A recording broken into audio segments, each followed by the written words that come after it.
Salut les Frenchies, bienvenue pour cette nouvelle mini-série qui, en ce mois de mai, sera consacrée à tout ce qui est opération de Mayday. Car, traditionnellement à Spring, nous utilisons ce mois pour nous remettre à jour et renforcer nos connaissances sur tout ce que vous appelez le sauvetage du sauveteur.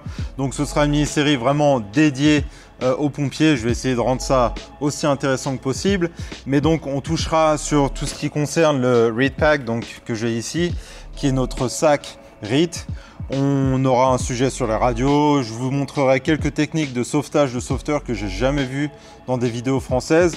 J'espère pouvoir encore une fois partager des connaissances que j'ai pu acquérir ici et qui, je l'espère, pourront s'avérer utiles si vous veniez à vous retrouver dans une situation extrême en intervention. Et avant de commencer la vidéo, mettez un pouce en l'air, abonnez-vous à la chaîne si ce n'est pas déjà fait, activez la petite cloche, comme ça vous serez au courant quand je fais des vidéos ou quand je fais des lives, parce que je fais parfois des directs à la caserne. Et comme d'habitude, cette vidéo est en partenariat avec Rescue 18, votre web média français pour tout ce qui concerne le monde des pompiers.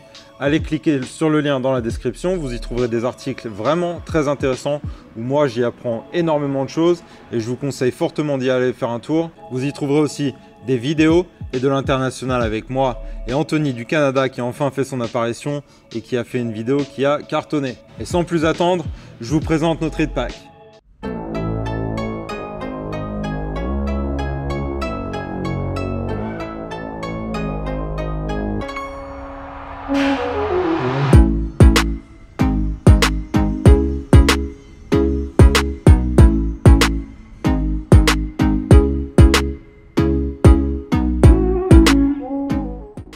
Voici notre REAT Bag, REAT pour Rapid Intervention Team, donc une équipe d'intervention rapide qui sera déployée immédiatement au cas où un pompier viendra passer un Mayday via la radio que nous avons tous dans nos tenues, comme je vous avais montré dans la vidéo de présentation de ma tenue. Et vous en conviendrez, c'est peut-être pas le sac d'intervention rapide le plus dernier cri, mais il remplit très bien son rôle et je vous le présente tout de suite. Donc sans même l'ouvrir, on y trouve quelques outils à l'extérieur, on a 4 poches.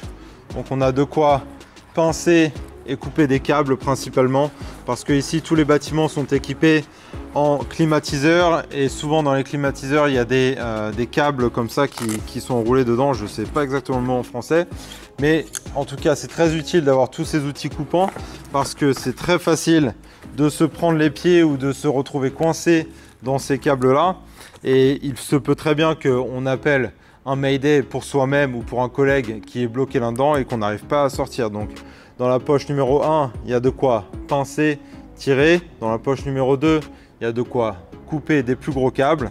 Dans la poche numéro 3, par tradition, il n'y a rien du tout. Personne n'est capable d'expliquer pourquoi il n'y a rien dans la poche 3, mais il n'y a jamais rien dans la poche 3. Alors il y en a qui spéculent, qui pensent que la poche numéro 3 est vide par tradition. Pour pouvoir s'orienter dans le noir, on sait que la poche 1, il y a un outil, poche 2, il y a un outil, 3, il n'y a rien du tout, 4, il y a un outil. Donc pour pouvoir plus ou moins s'orienter dans le noir. Mais les nouvelles générations ont des sacs très voyants, des sacs orange, avec des lumières, des trucs qui clignotent dans tous les sens. Donc ça, c'est un peu l'ancienne génération. Mais c'est ce qu'on a ici. Et dans la poche numéro 4, on y retrouve un de mes outils préférés, une grosse tenaille comme ça qui coupe vraiment tout ce qu'il y a dans son passage. Passons à la partie supérieure si vous le voulez bien et on va rentrer dans le sac. Donc, avec un système de velcro, on a ça qui s'ouvre. On a nos masques d'aérie ici, connectés à un long tuyau. Voilà, donc il y a beaucoup plus de tuyaux que sur nos aéries normaux. On a une whip line qui est une ligne en dur, donc une ligne à haute pression et qui viendra se connecter directement dans la bouteille du pompier en détresse grâce à ce petit embout ici. Il faut faire surtout très attention de ne pas appuyer dessus, c'est pour ça qu'il y a un cache avec une partie métallique dedans où on peut tester, voir si la bouteille est allumée. Si on venait à appuyer avec une pression à 300 bars ici, donc 4500 PSI, si vous avez bien suivi les précédentes vidéos, ça viendrait tout simplement nous exploser le doigt ou faire un trou dedans ou l'arracher, donc c'est quand même pas recommandé. Et lorsqu'on continue à creuser un peu, on se rend compte que tout ce qu'on a dedans c'est une simple bouteille d'aérie. Alors avant, les bouteilles bleues que nous avions, c'était spécialement prévu à cet effet pour nos sacs RIT, histoire de ne pas se mélanger les pinceaux.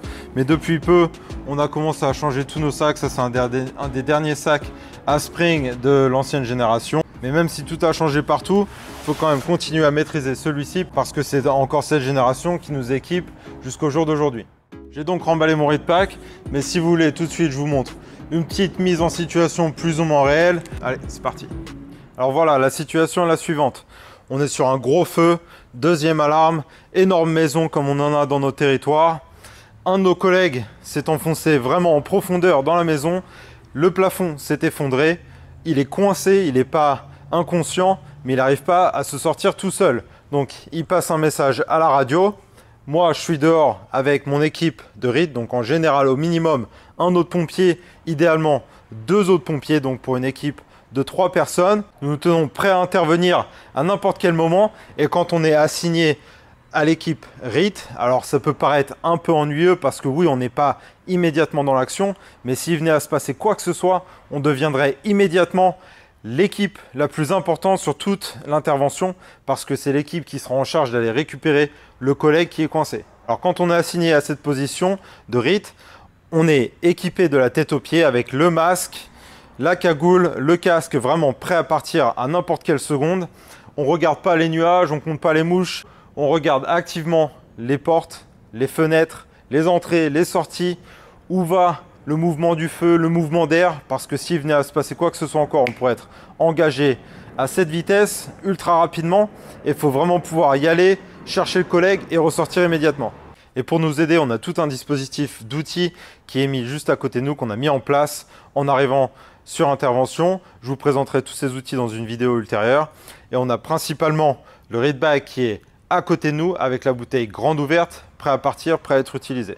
Donc, comme je vous ai dit, nous voici assignés RIT. On arrive sur intervention. Première chose qu'on fait, c'est qu'on ouvre notre bouteille en grand. Comme je vous avais montré dans la vidéo sur les aéries, les bouteilles Scott, il faut les pousser pour pouvoir les ouvrir. Voilà, hop, le sac est prêt. Une fois que la bouteille est ouverte, on remet le masque prêt à partir. Moi, j'adore, enfin, je préfère quand tout est bien serré, comme ça, c'est beaucoup plus pratique à utiliser. Hop. Vous avez dit, hein, les nouveaux sacs de nouvelle génération sont quand même beaucoup plus pratiques. En plus, ils sont rigides, ils sont pas souples comme ça. Mais voilà, on est prêt à partir. Le destin fait qu'un de nos collègues a besoin de notre aide, donc on y va, on va l'aider.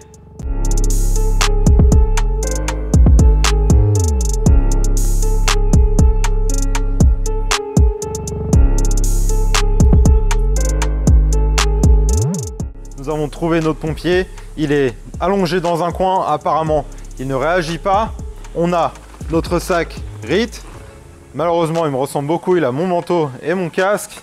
Heureusement c'est pas moi parce que je suis là, mais il va falloir imaginer en tenue bien entendu, dans une situation où pour la majeure partie des cas il n'y aura quasiment pas de visibilité ou vraiment très peu.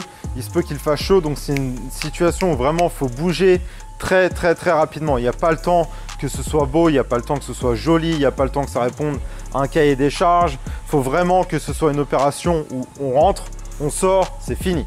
Alors la première étape déjà, c'est de se faciliter la tâche à soi, c'est-à-dire de retirer le pompier de l'endroit où il est et de le décaler du mur, de s'assurer que tout aille bien avant de partir.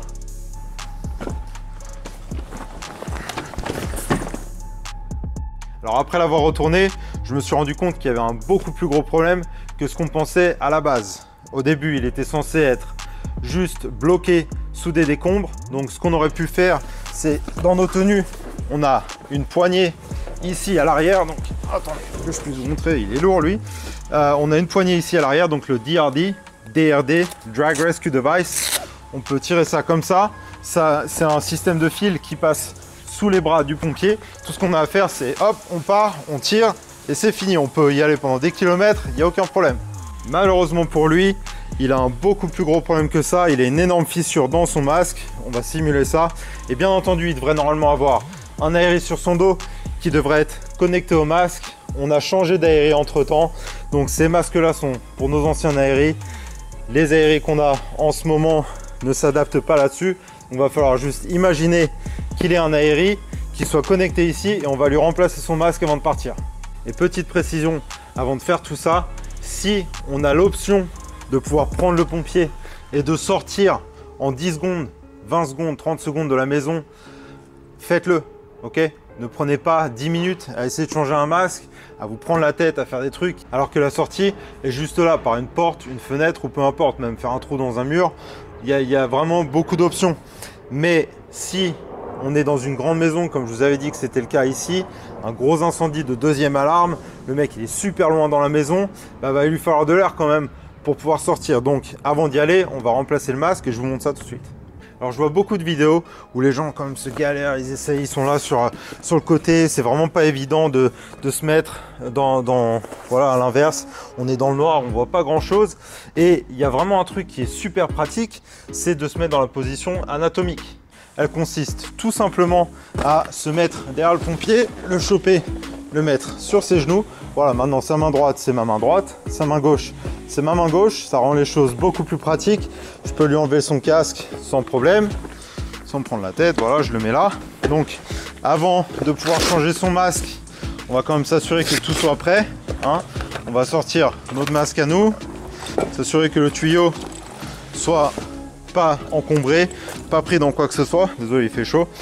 On lui retire la cagoule. Maintenant, à partir de ce moment-là, c'est un moment quand même assez vital, assez crucial. On s'assure que tout soit bien détaché sans retirer le masque de son visage. Et ce qu'on va faire maintenant, c'est qu'on va venir prendre notre masque à nous et ça devrait être une opération vraiment d'une demi-seconde. C'est un milieu, comme vous dites en France, un milieu vicié avec de la chaleur, de la fumée. En anglais, c'est IDLH, Immediately Dangerous to Life and Health. Ok, donc on arrive, on a son masque là. Quand on va le retirer, on va venir remplacer l'autre directement. Le visage n'est pas plus d'une demi-seconde à la fumée ou à la chaleur. On lui remet ça en place. On serre le masque. Honnêtement, dans une situation comme ça, je ne sais même pas si je prendrai le temps de remettre la cagoule. Mais bon, si on est loin et qu'il fait vraiment chaud, on peut lui remettre la cagoule. On prend notre sac, on jette ça sur lui. Nous, on a une sangle ici. On passe ça autour du cou. Comme ça, le sac ne se trimballe pas partout. Il n'est pas tiré par les tuyaux comme ça. Si on a vraiment l'occasion, on peut essayer de caler le tuyau un petit peu là-dessous.